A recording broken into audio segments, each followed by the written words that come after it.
este evangelho maravilhoso, que tem poder de resgatar o homem da sua situação perdida. Por isso que nós estamos aqui anunciando boas novas de salvação, porque aquilo que estava perdido hoje tem solução.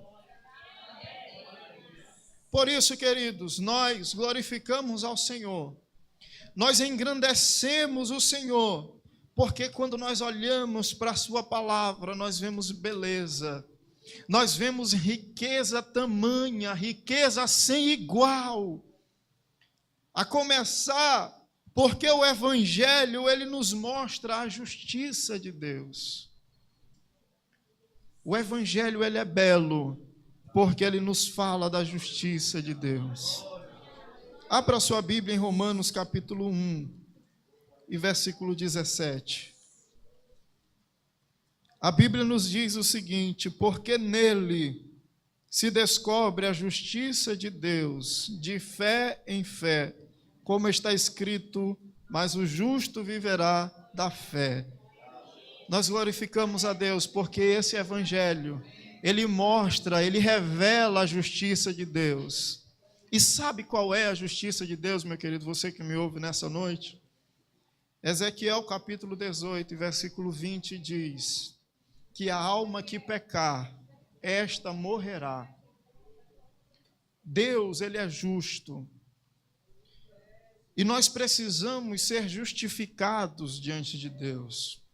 Nós precisamos ser justos também, porque ele é justo e o grau de justiça dele é o topo. E para nos apresentarmos e para sairmos ilesos do seu tribunal, nós precisamos ser justos. Mas a Bíblia diz ainda em Romanos, no capítulo 3 e no versículo 23, que todos pecaram. Todos pecaram, sem distinção de raça, de nacionalidade, todos, de época, todos pecaram. Então, que justiça é essa que Deus está revelando? A justiça de Deus, que é revelada na sua palavra, é que o pecador deve morrer. Mas o que nós achamos de mais maravilhoso é que o Evangelho, ele traz solução para isso. O Evangelho, ele nos fala de uma boa notícia para nós, que nós que se estivéssemos no tribunal de Deus, não sairíamos ilesos. Não sairíamos, porque Deus é santo, e ele não compactua com a maldade do homem, ele não compactua com o pecado do homem. Mas o Senhor diz que o seu Filho veio ao mundo. Aquele que não conheceu pecado, o fez pecado por nós, para que nele, em Jesus, fôssemos feitos justiça de Deus. Deus abomina aquele que justifica o ímpio e condena o justo. Como é que Deus, ele vai justificar alguém? Como é que Deus vai dizer assim, olha, você é inocente, se nós não somos? Uma coisa é você estar num tribunal e ser perdoado. Você sendo perdoado, o juiz não está dizendo que você é inocente. Ele está dizendo que você tem culpa, mas que você foi perdoado da sua culpa.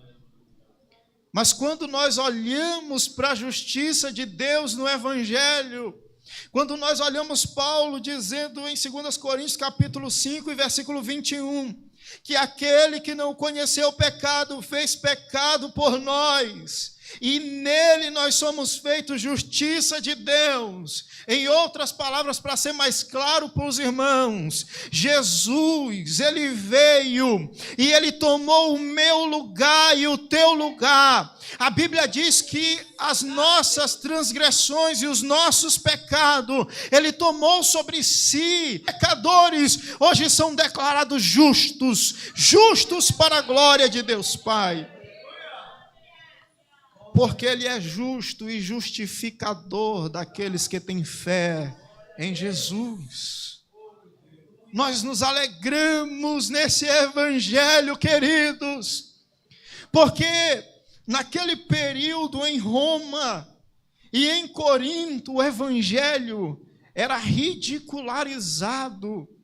As pessoas olhavam e diziam que o evangelho era criação da mente de fanáticos. Porque o que era bonito, o que era interessante, eram as filosofias daquele período. Mas nós não nos envergonhamos desse evangelho, porque é por meio deste evangelho, é através deste evangelho que eu hoje sou justificado em Jesus. Glorificado seja Deus para sempre.